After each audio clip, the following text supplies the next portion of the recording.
நீங்கள் பார்த்து கொண்டிருப்பது உங்கள் கம்ஃபர்டர் டிஜிட்டல் சேனல், உங்கள் மெய்யான தேற்றரவாளர். Subscribe to Jesus Redeems YouTube channel and click the notification bell. Watch Jesus Redeems programs in Tamil, Hindi and Kannada languages in Comforter Digital TV.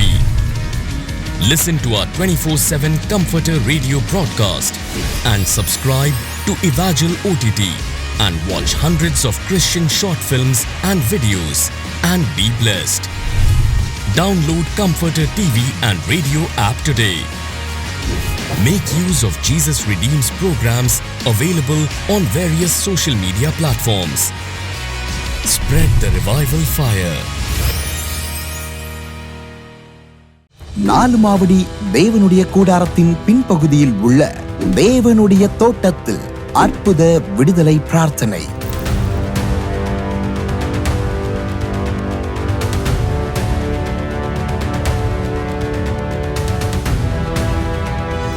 எது உங்களை பாதித்து துக்கப்படுத்தி கொண்டு இருக்கிறது, எது உங்களுடைய துக்கம் அப்படியே தொடர்ந்து வர காரணமாய் இருக்கிறது, இன்றைக்கு அந்த துக்கத்தை கர்த்தருடைய உள்ளத்தை விட்டு எடுத்து விடுவார். உடைய துக்க நாட்கள் முடிவடைகிற நாள் இது. கடன் பிரச்சனையா, கண்ணீரா, வியாதியின் வேதனையா, பிசாசின் போராட்டமா, உங்களின் அத்தனை பிரச்சனைகளிலிருந்து இயேசு கிறிஸ்து விடுதலை தருவார். உபவாசத்தோடு வாருங்கள், அற்புதங்களை பெற்றுக் கொள்ளுங்கள். தொடர்புக்கு 0469353535. குடும்ப ஆசீர்வாத ஜெப பங்காளர் திட்டம். குடும்ப ஜெபம் இல்லாத வீடு கூரை இல்லாத வீடு என்று சொல்வார்கள். எல்லாருடைய வீட்டிலும் குடும்ப ஜெபம் நடைபெற வேண்டும் என்றும் குடும்பங்கள் ஆசீர்வதிக்கப்பட வேண்டும் என்கிற பிரத்யேக நோக்கத்துடன் இயேசு விடுவிக்கிறார் ஊழியத்தின் மூலமாக தொடங்கப்பட்ட திட்டம்தான் குடும்ப ஆசீர்வாத ஜெப பங்காளர் திட்டம். 2003ஆம் ஆண்டு தொடங்கப்பட்ட இத்திட்டத்தில் இதுவரை சுமார் 90,000 குடும்பங்கள் இணைந்து ஆசீர்வதிக்கப்பட்டு வருகின்றனர்.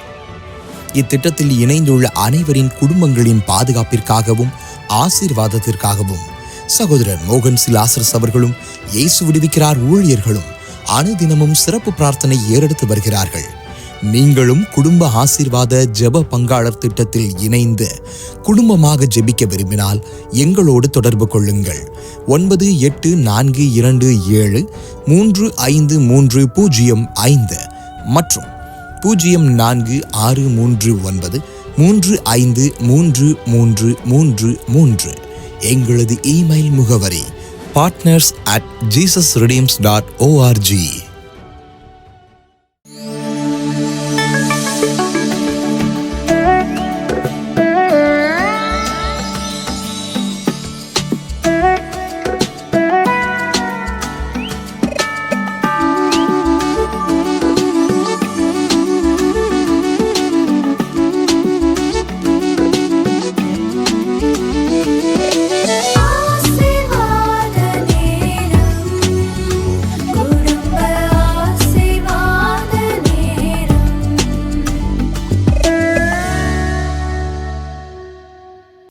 பிரியமானவர்களே, இது உங்கள் குடும்பத்துக்கான ஆசீர்வாத நேரம். ஏன்னா இயேசு உங்களுடைய குடும்பத்தை நேசிக்கிறார்ல, உங்களுடைய குடும்பத்தை ஆசீர்வதிக்க விரும்புகிறார், பாதுகாக்க விரும்புகிறார். அப்போ ஆண்டவருடைய பாதுகாப்பு ஆசீர்வாதம் இருக்கணுமானா ஆண்டவருக்கு பிரியமான குடும்பமாக இருக்கணும்ல.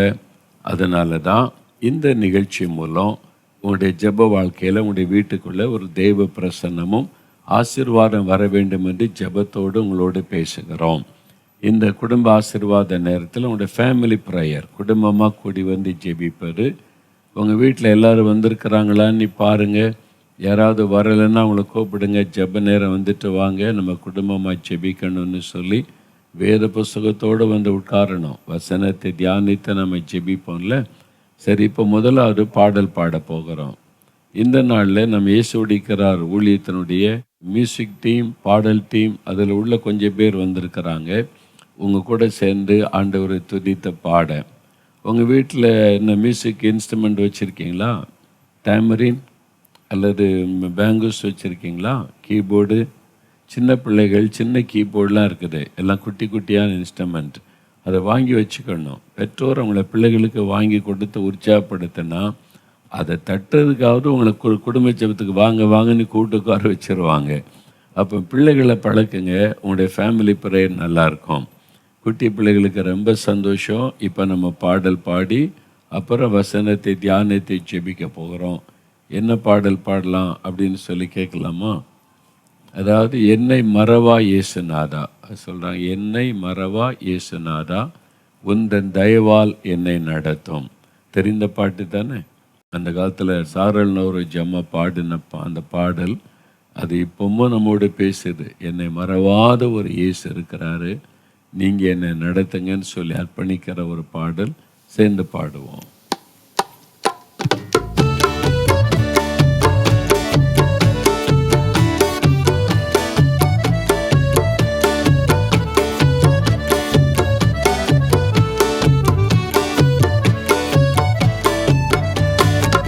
என்னை மறவா இயேசுநாதா உந்தன் தயவால் என்னை நடத்தும். என்னை மறவா இயேசுநாதா உந்தன் தயவால் என்னை நடத்தும். வல்ல ஜீவ வாக்கு தத்தங்கள் மறைந்தன காய்ந்ததாலே ஸ்தோத்திரம். வல்ல ஜீவ வாக்கு தத்தங்கள் மறைந்தன காய்ந்ததாலே ஸ்தோத்திரம். ஆபத்திலே அரும் துணையே பாதைக்கு நல்ல தீபமிதே. ஆபத்திலே அரும் துணையே பாதைக்கு நல்ல தீபமிதே. என்னை மறவா இயேசுநாதா உந்தன் தயவால் என்னை நடத்தும். என்னை மறவா இயேசுநாதா உந்தன் தயவால் என்னை நடத்தும். பயப்படாதே வலக்கரத்தாலே பாதுகாப்பே என்றதாலே ஸ்தோத்திரம். பயப்படாதே வலக்கரத்தாலே பாதுகாப்பே என்றதாலே ஸ்தோத்திரம். பாசமென் மேல் நீர் வைத்ததினால் பறிக்க இயலாதவரும் என்னை. பாசமென் மேல் நீர் வைத்ததினால் பறிக்க இயலாதவரும் என்னை. என்னை மறவா இயேசுநாதா உந்தன் தயவால் என்னை நடத்தும். என்னை மறவா இயேசுநாதா உந்தன் தயவால் என்னை நடத்தும். தாய்த்தன் சேயை மறந்து விட்டாலும் மறவேன் உன்னை என்றதாலே ஸ்தோத்திரம். தாய்த்தன் சேயை மறந்து விட்டாலும் மறவேன் உன்னை என்றதாலே ஸ்தோத்திரம். மறைந்தீரன்றோ உள்ளங்கையில் வல்லவா எந்தன் புகலிடமே. மறைந்தீரன்றோ உள்ளங்கையில் வல்லவா எந்தன் புகலிடமே. என்னை மறவா இயேசுநாதா உந்தன் தயவால் என்னை நடத்தும். என்னை மறவா இயேசுநாதா உந்தன் தயவால் என்னை நடத்தும். ஆண்டவரை துதித்து பாடும்போது எவ்வளோ சந்தோஷம் பார்த்தீங்களா? அவருடைய பிரசன்ன நம்மை நிரப்புற அவங்களால உணர முடியுதா? என்னாலே உணர முடிகிறார். என்னை மறவாத ஒரு இயேசு எனக்கு இருக்கிறார். அதை நினைக்கும் போதே உள்ளத்தில் ஒரு சந்தோஷம். அந்த மாதிரி சந்தோஷம் பொங்கணும் தேவ பிரசன்னத்தில். சரி, இன்னொரு பாடலை பாட போகிறோம். இயேசுவை போல் அழகுள்ள ஒரு யாரும் இப்பூவினில் இதுவரை நான் கண்டதில்லை. அவரை மாதிரி அழகுள்ளவனை பார்த்துருக்கீங்களா? அவர் 10,000 பேரில் சிறந்தவர். சாரோனின் ரோஜா, லீலி புஷ்பம், அவ்வளவு அழகானவர் இயேசு கிறிஸ்து. ஆனால் சிலுவையில் தொங்கும்போது தன் அழகெல்லாம் இழந்து நாம் பார்க்கும் பொழுது விரும்பத்தக்க ரூபம் அவருக்கு இல்லை என்று சொல்லி ஏசாயா சொல்லுகிறார். அந்த அளவிற்கு அவருடைய உருவமே அடித்து நுறுக்கி மாற்றப்பட்டு விட்டார். ஏன் அப்படி அவர் அழகற்றவராக சிலுவையில் தொங்கினார்? நம்மை அழகுபடுத்தி பார்ப்பதற்காக தன்னை அர்ப்பணித்து கொண்டார். அந்த அன்பை நினைத்து நம்ம துதித்து பாடணும். உம்மை போல் அழகுள்ளவங்க யார் உண்டு ஆண்டவரே? ஆனால் எனக்காக உம்முடைய அழகெல்லாம் இழந்து சிலுவையில் தொங்கி மறிச்சிங்களே, என்னை தூக்கி எடுப்பதற்காக என்னை ஆசீர்வதிக்க அதை நான் நினைக்கிறேன். உம்மை துதிக்கிறேன்னு சொல்லி ஆண்டவரை துதித்து பாட போகிறோம். இப்பொழுது அந்த பாடலை பாடுவோம்.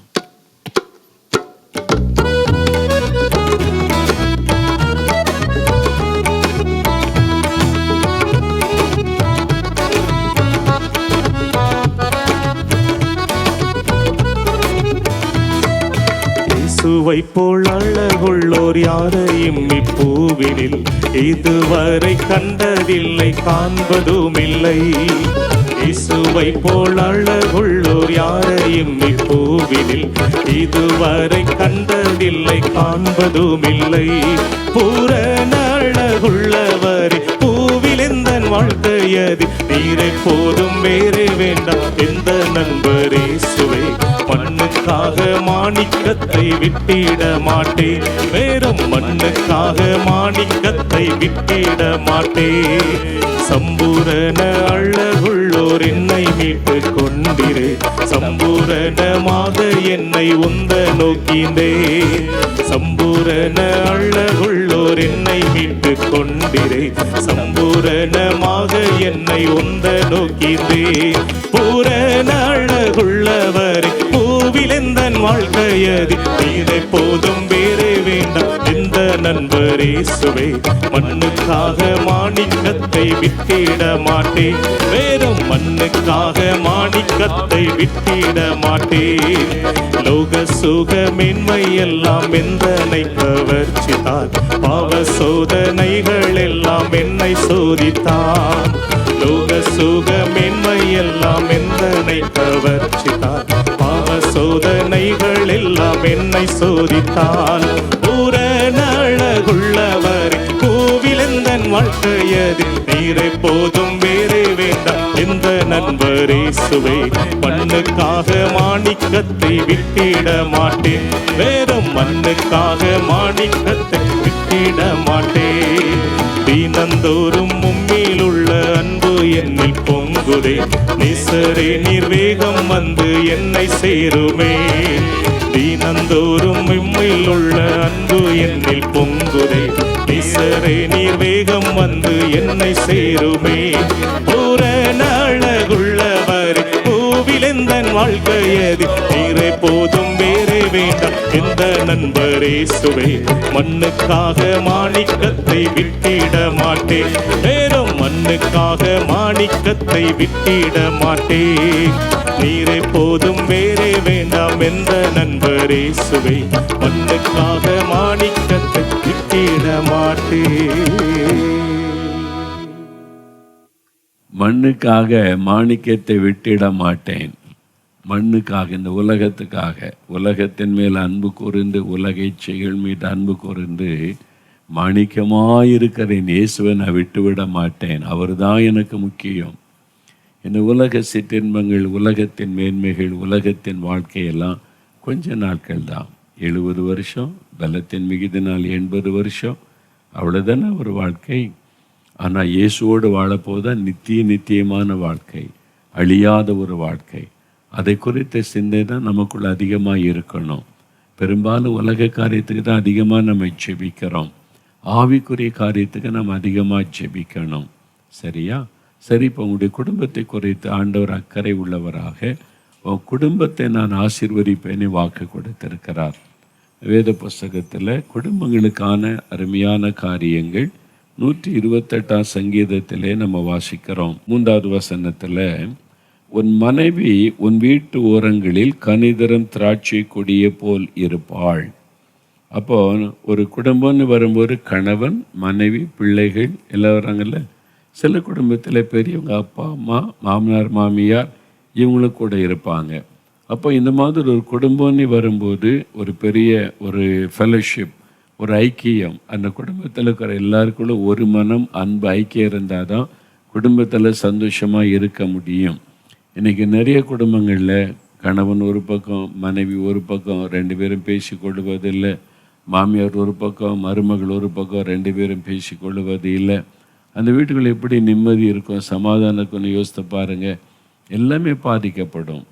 அப்போ ஆண்டவர் ஒரு முழு குடும்பத்தை ஆசீர்வதிக்க விரும்புகிறார்.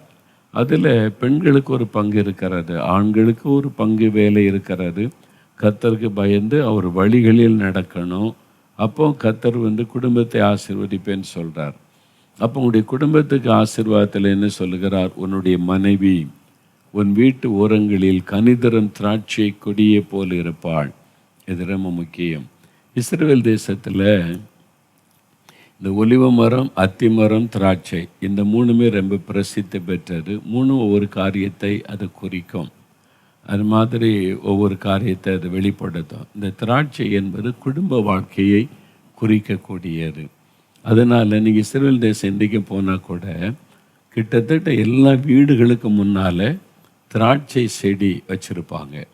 அந்த வீட்டை நீங்கள் பார்த்தீங்கன்னா முன்னால் திராட்சை செடி இருக்கும், அப்படியே படர விட்டுருப்பாங்க. பெரும்பாலும் எல்லா வீடுகள்லேயும் நான் பார்த்துருக்குறேன். பெரிய வீடுகளானாலும் சின்ன வீடுகளானாலும் பெரிய கேம்பஸுக்குள்ளே இருக்கிற பெரிய வீடானால் கூட வீட்டுக்கு முன்னால் இந்த முன்பகுதியில் அந்த திராட்சை, அந்த போர்ட்டிகோன்னு சொல்லுவாங்கள்ல, அந்த மாதிரி திராட்சை அப்படி படர விட்டுருப்பாங்க. சீசனுக்கு போனீங்கன்னா அப்படியே கொலை கொலையாக திராட்சை பழம் தொங்கும். சில சமயம் பார்த்தா பழுத்து இருக்கும், நல்லா அந்த கருப்பாக பார்க்குறதுக்கே ரொம்ப நல்லாயிருக்கும். அந்த ஒரு வீட்டுக்கு முன்னால் திராட்சை செடி அப்படி. அப்போ ஆண்டவர் சொல்றார், உன் மனைவியின் வீட்டு உரங்களில் இந்த மாதிரி திராட்சை கொடியை போல் இருப்பாள்னு சொல்லி. அப்போ யாராவது யூத மக்களுக்கு வீட்டுக்கு விருந்துக்கு வந்துட்டா அவங்க உட்கார்ந்து அந்த சீசனுக்கு திராட்சை பழ கொலைகள் தொங்கினா அதை கட் பண்ணி கொண்டு வந்து அதை கழுவி சுத்தம் பண்ணி சுத்தமான திராட்சை ரசம் எடுத்து அந்த ஜூஸை கொண்டு வந்து கொடுப்பாங்களாம். தன்னுடைய வீட்டுக்கு முன்னால் இருக்கிற அந்த திராட்சை செடியில் பழுத்த பழத்திலிருந்து. அதனால சொல்லாங்க, வீட்டுக்கு வரவங்களுக்கு எவ்வளோ பெரிய சந்தோஷம் இல்லை.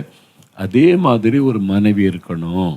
உன்னுடைய மனைவியை நான் அப்படி ஆசீர்வதிப்பேன் அப்படின்னு ஆண்டவர் சொல்கிறார். அப்போ மனைவி மாறி குறித்து தேவன் என்ன எதிர்பார்க்கிறாரு?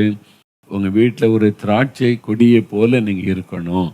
அதாவது பழம் கொடுக்கிற காய்க்கிற திராட்சை கொடியாக இருக்கணும். அப்போ 4 வருஷம் ஆச்சு, 5 வருஷம் ஆச்சு, அதில் பழமே வருவதில்லை, அது பூ வருவதில்லை, காய் வருவதில்லை, அதுக்கு ஒரு அறிகுறியே தெரியல அப்படின்னு சொன்னால் இது எதுக்கு வேஸ்ட்டாக நிற்குது, அது வெட்டி போட்டுடலாம் அப்படி தான் நினைப்பாங்க. அப்போ அது பலன் கொடுக்கணும், கனி கொடுக்கணும். அது ரொம்ப முக்கியம். அப்போ மனைவியானவள் கனி கொடுக்கிறவளாக இருக்கணும். அப்போ தான் அந்த குடும்பத்துக்கு ஆசீர்வாதம். அப்போ என்ன கனி கொடுக்கிறவங்களா இருக்கணும்? வேத புஸ்தகத்தில் வாசிக்கிறோம், மயிரை பின்னி பொன் ஆபரணங்களை அணிந்து விலையுயர்ந்த வஸ்திரத்தை உடுத்து கொள்ளுதலாகிய இந்த புறம்பான அலங்கரிப்பு அது உங்களுக்கு அலங்காரமாயிராமல் சாந்தமும் அமைதலும் உள்ள ஆவியாகிய இருதயத்தில் மறைந்திருக்கிற குணமே உங்களுக்கு அலங்காரமாக இருக்க கடவுது. அப்போ ஒரு மனைவியினுடைய சுபாவம் குணம் எப்படி இருக்கணும் அப்படின்னு வேதத்தில் சொல்லப்பட்டிருக்கிறாரு. அதற்கு உங்களை அர்ப்பணித்து கொள்ளணும். ஏன்னா அப்போ தான் நீங்கள் கனி கொடுக்கிறவங்களாம் இருக்க முடியும். கனி இல்லைன்னா ஆண்டவரே வெட்டி போட சொல்கிறார்ல. அப்போ உங்களுடைய வாழ்க்கை கனி கொடுக்கிறதா? என்ன கனி கொடுக்கணும்? சாந்தமுள்ள ஒரு ஆவி, சாந்த குணம். நம்ம வாசிக்கிற கலாத்தியர் 6ஆம் அதிகாரத்தில் நம்ம வாசிக்கிற ஆவியின் கனி அன்பு, சந்தோஷம், சமாதானம், நீடிய பொறுமை, தயவு, இச்சையடக்கம், நற்குணம் அப்படின்னு வாசிக்கிறதில்ல. 9 ஆவிக்குரிய அந்த கனி, 9 சுபாவங்கள் இது நமக்குள்ளே இருக்கணும். அதான் கனி கொடுக்கிறவர்கள். சாந்தமாக இருக்கணும், அன்பாக இருக்கணும், பொறுமையாக இருக்கணும், சத்தம் அதிகமாக வரக்கூடாது, அமைதியாக பேசணும். இந்த மாதிரி நம்முடைய வாழ்க்கையில் இந்த மாதிரி கனி கொடுக்கிற ஒரு சுபாவம் இருக்கணும். அது ரொம்ப அவசியம். ஆண்டவர் அவருக்கு மனைவி அப்படி இருக்கணும்னு பைபிள் எழுதி வைத்திருக்கிறார். அப்போ அவருடைய மனைவிக்கு இந்த மாதிரி சுபாவங்கள் இருந்தாலே உங்களுடைய குடும்பத்தை நீங்கள் சரியாக கட்டி எழுப்ப முடியும்.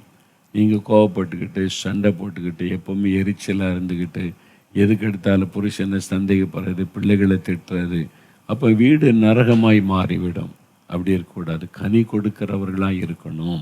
ஒரு திராட்சை கொடி எப்படி கனி கொடுக்குதோ அதே மாதிரி இருக்கணும் அப்படின்னு சொல்லணும். சில கணவன்மார்கள் சொல்லுவாங்க, ஐயா என் வாழ்க்கையோட நல்லா இருக்க காரணம் என் மனைவி தான். நான் ஒரு மாதிரி முரட்டாட்டமுள்ள ஆள், என் சுபாவெல்லாம் ஒரு மாதிரி எங்கள் அம்மாவே பயப்படுவாங்க. ஆனால் என் மனைவி வந்த பிறகு அவளுடைய சாந்தம், அவளுடைய அமைதி, அவளுடைய பொறுமை, நான் திட்டுனா கூட அமைதியாக நிற்பா, பதில் பேச மாட்டான். பதில் பேசாமல் இருந்து அதுக்கும் சில சமயம் ஓங்கி திட்டுவேன், அதுக்கும் அமைதியாக இருப்பாள். எதுக்காவது என்னை கோவப்படுறானு பார்த்தா எனக்கு எல்லாம் சமைச்சு அன்பாக கொண்டு வந்து தருகிறான். என்னை கோவப்பட்டு இவன் சாப்பாடு அவங்களுக்கு பொங்கி தர முடியாதுன்னு நினைக்கல. என்னை கவனித்து கொள்ளுகிறான். அவருடைய வாழ்க்கையில் காணப்பட்ட சுபாவங்கள் என்னை உடைத்தார். என் மனைவிக்கு எவ்வளோ நல்ல குணம் இருக்குது, நான் அப்படி இல்லையே. அப்போ அவன் ஆண்டவரோடு இருக்கிறதுனால அந்த சுபாவம் இருக்குது அப்படின்னு சொல்லி தான் நான் மனம் திரும்பி இயேசுவை ஏற்றுக்கொண்டேன். அப்படி சொல்லுகிற கணவன்மார்களை என் ஊழிய பாதையில் நான் சந்தித்திருக்கிறேன். அதே மாதிரி உங்கள் வாழ்க்கையில் கூட நடந்திருக்கும். உங்கள் குணம், உங்களுடைய சுபாவம், உங்களுடைய சாந்தம், இதை பார்த்து உங்களுடைய கணவர் ரட்சிக்கப்பட்டிருக்கலாம். ஆண்டவருக்கு ஸ்தோத்திரம். அப்போ நாம் கனி கொடுக்கிற ஒரு திராட்சை கொடியை போல இருக்கணும். அதான் ஆண்டவருடைய விருப்பம். ஒருவேளை இதுவரைக்கும் அப்படி கனி கொடுக்கலைன்னா இன்றைக்கு ஒப்பு கொடுத்த ஆண்டவரே, நான் கனி கொடுக்கிற திராட்சை கொடியாக இருக்கணும். என் வீட்டில் உள்ளவங்களுக்கு பிரச்சனையாக இருக்கக்கூடாது, நான் ஆசீர்வாதமாக இருக்கணும். நான் அவங்களை பயமுறுத்துறவங்களாக இருக்கக்கூடாது, அவங்களை ஆதரித்து நடத்துகிறவளாக இருக்கணும் அப்படின்னு ஒப்பு கொடுக்கணும். நீங்கள் ஒப்பு கொடுக்கும்போது வீட்டுக்குள்ளே பெரிய மாற்றம் உண்டாகும். ஆவியானவர் இந்த மாற்றத்தை உண்டாக்குவார். அதுக்கு தான் உங்களோடு இன்றைக்கு ஆண்டவர் பேசுகிறார். அப்போ இன்றைக்கு ஆண்டோடைய கையில் ஒப்பு கொடுக்க வேண்டியது என்னன்னு சொன்னால், ஆண்டவரே, நான் நம்முடைய கரத்தில் ஒப்பு கொடுக்கிற கனி கொடுக்கறதற்கு என்னை ஆசீர்வதித்து நான் கனி கொடுக்கிற திராட்சை கொடியாக இருக்கணும். என் குடும்பத்தில் உள்ள எல்லாருக்கும் நான் ஒரு மன மகிழ்ச்சியை கொடுக்கணும். திராட்சை ரசம் ஒரு மன மகிழ்ச்சியை உண்டாக்கும். பார்க்குறல்ல, அப்போ எங்கள் குடும்பத்தில் உள்ள எல்லாரையும் நான் சந்தோஷமாக வச்சுருக்கணும். என் நிமித்தம் என் கணவர் சந்தோஷப்படணும், பிள்ளைகள் சந்தோஷப்படணும், என் மாமனார் மாமியார் சந்தோஷப்படணும், நாங்கள் இதனால் ஆசீர்வதிக்கப்பட்டிருக்கிறோன்னு சொல்லணும். அந்த மாதிரி ஒரு வாழ்க்கைக்கு உங்களை அர்ப்பணித்து கொள்ளணும். இப்போ அப்படி இருக்குதா? இல்லை சண்டை போடுறீங்கல்ல, நான் வர முடியாது உங்கள் வீட்டுக்கு, நீங்கள் வேணா போயிட்டு வாங்க அப்படின்னு மூஞ்சியை திருப்பிக்கிட்டு இருக்கிறோம்ல. அதனால் அவர் சொல்கிறார், நான் எங்கள் வீட்டில் உங்கள்கிட்ட கேட்டால் என்ன பதில் சொல்கிறது? என்ன வேணாலும் சொல்லிட்டு போங்க, நான் வர முடியாது. இந்த மாதிரி இருந்தால் குடும்ப உறவுகள் பாதிக்கப்பட்டு அன்பு பாதிக்கப்படும். அப்படி இல்லாதபடி விட்டு கொடுத்து நம்ம போகும்போது அந்த குடும்பத்தில் அன்பு ஐக்கியம் நிலைத்திருக்கும், கர்த்தருடைய ஆசீர்வாதமாக நிலைத்திருக்கும். அதனால் இந்த நாள் ஆண்டோடு பார்த்து சொல்லுங்கள், ஆண்டவரே, என்னை ஒரு கனிதரும் திராட்சை செடியாக என்னை மாற்றுங்க. நான் கனி உள்ள ஒரு வாழ்க்கை வாழணும். வேதத்தில் சொல்லப்பட்ட ஒரு பெண், ஒரு மனைவி எப்படி இருப்பாளோ அப்படி இருக்க என்னை ஒப்பு கொடுக்குறேன்னு சொல்லுங்கள். உங்கள் வாழ்க்கையில் நிறைய அற்புதங்களை ஆண்டவர் செய்து மகிழ பண்ணுவார். இப்போ நம்ம ஜெபிக்க போகிறோம். அப்படியே முழங்கால் படியிடுங்க. ஆண்டவருடைய சமூகத்தில் உங்களுக்கு என்னென்ன காரியத்துக்கு ஜெபிக்கணுமோ அதை முன்னிறுத்தி ஜெபிக்கணும்.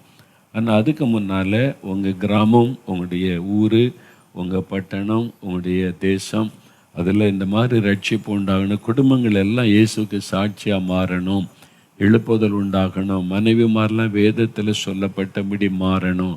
கணவன்மார்களெல்லாம் வேதத்தில் சொல்லப்பட்டபடி அவனுடைய வாழ்க்கை முறை இருக்கணும். அந்த ஒரு எழுப்புதல் எல்லா வீட்டுக்குள்ளே வரணும். குடும்பத்தில் காணப்படுகிற சமாதான குறைவுகள், ஆசீர்வாத குறைவுகள் எல்லாம் ஒழிந்து போகணும். எல்லா குடும்பத்தில் ரட்சிப்பின் சந்தோஷமும் பரிசுத்தாவினால் உண்டாகிற மனமகிழ்ச்சி வரணும். நம்ம ஜெபிச்சா கர்த்தர் அப்படியே செய்வா. உங்களுக்கு தெரிந்த குடும்பம், உங்கள் கூட வேலை பார்க்குறவங்க, கூட பணி செய்கிறவங்க, படிக்கிறவங்க, தெரிஞ்சவங்க எல்லாரையும் கண் முன்னால் நிறுத்தி அந்த குடும்பத்துக்காகலாம் ஜெபம் பண்ணுங்க. அப்படியே கண்களை மூடி வலதுகரம் உயர்த்தி, ஆண்டவரே, எல்லா குடும்பங்களும் ரட்சிக்கப்படணும், குடும்பங்கள் குட்டி மோட்சமாக மாறணும், கணவன்மார்கள் வேதத்தில் சொல்லப்பட்டிருக்கிறபடி ஒரு கணவனாக வாழணும், ஒரு மனைவிமார்கள் வேதத்தில் சொல்லப்பட்டிருக்கிறபடி கனிதருகிற திராட்சை கொடியை போல் இருக்கணும். அப்படி நீங்கள் ஆசீர்வதிங்க. எங்கள் தெருவில் இருக்கிற எல்லா குடும்பத்திலும் அந்த ரட்சிப்பின் சந்தோஷம் வரணும். குடும்பங்களுக்குள்ளே மன மகிழ்ச்சி வரணும். குடும்பத்தின் ரட்சிப்பை தடை பண்ணுகிற ஆவிகள் விலகட்டும். எங்கள் தெருவே மகிழ்ந்து கழிகுறும்படி எல்லாரும் ரட்சிக்கப்பட்டு எல்லா வீட்டுக்குள்ளும் இயேசு இருக்கிறார் என்ற அனுபவம் உண்டாகணும். ஆண்டவரே, நாங்கள் வேலை செய்கிற இடத்துல, என்னுடைய ஆஃபீஸில், என்னுடைய ஃபேக்ட்ரியில், படிக்கிற இடத்துல, என்னுடைய நண்பர்கள், சிநேகிதிகள் எல்லாரும் இந்த ரட்சிப்புக்குள்ளே வரணும், இந்த சந்தோஷத்துக்குள்ளே வரணும். அதற்காக நாங்கள் ஜெபிக்கிறோம். நான் ஜெபிக்கிறேன். என் தேச மக்கள் ரட்சிக்கப்பட ஜெபிக்கிறேன். சத்தியத்தை அறிய வேண்டும் என்று ஜெபிக்கிறேன். எல்லா குடும்பங்களுக்குள்ளே ரட்சிப்பின் சந்தோஷம், மன மகிழ்ச்சி உண்டாகட்டும். குடும்பங்களை கர்த்தர் ஆசீர்வதியும், சமாதானத்தை கட்டளையிடும், ஒரு மனமற்ற தன்மைகளெல்லாம் விலகட்டும். கணவன் மனைவி பெற்றோர் பிள்ளைகள் உறவுகள் சீர்படட்டும். இயேசு கிறிஸ்துவின் நாமத்தில் ஆசீர்வாதம் உண்டாகட்டும். இயேசு கிறிஸ்துவின் நாமத்தில் மாற்றம் வரட்டும். நீர் அப்படி செய்கிறீர். அந்த எழுப்புதலை கட்டளை இடுகிறதற்காய் ஸ்தோத்திரம். இப்பொழுதும் தகப்பனை இங்க சபையில் இருக்கிற எல்லா குடும்பங்களும் இப்படி மாறணும். எல்லா குடும்பத்துக்குள்ள இந்த தேவ சமாதான ஆசீர்வாதமும் சாட்சியின் வாழ்க்கை வரணும். ஆண்டவர் இந்த அபிஷேகத்தை எங்களுடைய சபையில் ஊற்றுங்க. எங்கள் பாஸ்டருக்காக ஜெபிக்கிறோம். ஆசீர்வதிங்க, பலப்படுத்துங்க, பயன்படுத்துங்க. ஆண்டவரே, எங்களுடைய சபையில் நடக்கிற ஊழியங்களுக்காக ஜெபிக்கிறோம். சுற்று வட்டார கிராமங்கள் மக்களுக்கெல்லாம் சுவிசேஷம் சொல்ல பயன்படுத்துங்க. எங்களை நீர் உபயோகப்படுத்த எங்களை அர்ப்பணித்துக் கொள்ளுகிறோம். இப்பொழுதும் தகப்பனே, நீர் எங்களுடைய தேவைகளை சந்திக்கிற தேவன், எங்களுக்கு அற்புதம் செய்கிற தேவன். இதோ உம்முடைய பாதபடியில் வைத்திருக்கிற எங்களுடைய ஜெப விண்ணப்பங்களுக்காக ஜெபிக்கிறோம். கடன் பிரச்சனைகள் மாறட்டும் இயேசுவின் நாமத்தில். கடன் கொடுக்கிறவர்களாக எங்களை ஆசீர்வதியும். அந்த வாக்குத்தத்தம் நிறைவேறட்டும் என்று ஜெபிக்கிறோம். எல்லாரும் ரட்சிக்கப்படுவார்கள் என்ற வாக்கின்படி என் குடும்பத்தில் எல்லாரும் ரட்சிக்கப்படணும். சத்தியத்தை அறிவு அடையணும். அதற்காக நாங்கள் ஜெபம் செய்கிறோம். ஒரு ஆவிக்குரிய மாற்றம் எங்கள் வீட்டுக்குள்ளே உண்டாகணும். எழுப்புதல் எங்கள் வீட்டுக்குள்ளே உண்டாகணும். கர்த்தர் அதை செய்வீராக என்று ஜெபிக்கிறோம். ஆண்டவரே, உம்முடைய அபிஷேகத்தின் வல்லமை எல்லா இடத்திலும் பலமாய் இறங்க, முக்கியமாக எங்கள் வீட்டில் உம்முடைய பிரசன்னை இருந்து கொண்டே இருக்கணும். இந்த தேவைகளை சந்தியும், இந்த தடைகளை மாற்றும், இந்த காரியத்தில் அற்புதம் செய்து மகிழ பண்ணும். ஆண்டவரே, வெகு நாட்கள் தடையாயிருக்கிற காரியத்தில் மாற்றி அற்புதம் செய்து மகிழ பண்ணும். இயேசுவின் நாமத்தில் இந்த ஆசீர்வாதம் உண்டாகட்டும். இந்த நன்மைகள் உண்டாகட்டும். இயேசு கிறிஸ்துவின் நாமத்தில் ஜெபிக்கிறோம் பிதாவே. ஆமேன், ஆமேன். என் ஆத்துமாவே கர்த்தரை சோஸ்தரி, என் முழு உள்ளமே அவருடைய பரிசுத்தமுள்ள நாமத்தை சோஸ்தரி. என் ஆத்துமாவே கர்த்தரை சோஸ்தரி, அவர் செய்த சகல உபகாரங்களை மறவாதே. ஆமேன், ஆமேன். எங்கள் குடும்பம், எங்கள் குடும்பம், எங்கள் குடும்பம், இயேசுவின் குடும்பம், மகிழ்ச்சியான குடும்பம், ஆசீர்வாதமான குடும்பம். இயேசுவே குடும்ப தலைவர், இயேசுவே குடும்ப டாக்டர், இயேசுவே குடும்ப நண்பர், இயேசுவே எங்களுக்கெல்லாம். இயேசுவே குடும்ப தலைவர், இயேசுவே குடும்ப டாக்டர், இயேசுவே குடும்ப நண்பர், இயேசுவே எங்களுக்கு. This program is sponsored by Brother Mani John and family, Coimbatore. ஆதியாகமம் 40:13 படி உங்கள் தலையை உயர்த்தி உங்களை மறுபடியும் உங்கள் நிலையிலே கர்த்தர் நிறுத்துவாராக. Brother Ansel Reggie and family, United Arab Emirates. சங்கீதம் 3:3 படி கர்த்தரே உங்களுக்கு கேடகமும் மகிமையும் உங்கள் தலையை உயர்த்துகிறவருமாய் இருப்பாராக. Brother Athisayaraj and family, Thoothukudi. 1 Samuel 12:16 படி கர்த்தர் உங்கள் கண்களுக்கு முன்பாக செய்யும் பெரிய காரியத்தை நின்று பாருங்கள். Sister Ponnesam and family, Thoothukudi. Zephaniah 3:20 படி கர்த்தர் உங்களை கீர்த்தியும் புகழ்ச்சியுமாக வைப்பாராக. Brother Parthasarathy and family, Kanchipuram. உபாகமம் 28:11 படி உங்களுக்கு பரிபூர்ண நன்மை உண்டாக கர்த்தர் கட்டளையிடுவாராக. அன்பானவர்களே, நீங்களும் தொலைக்காட்சி ஊழிய பங்காளராகிட தொடர்பு கொள்ள வேண்டிய தொலைபேசி எண் 9922246611. இமெயில் முகவரி partners@jesusfilms.org. God bless you.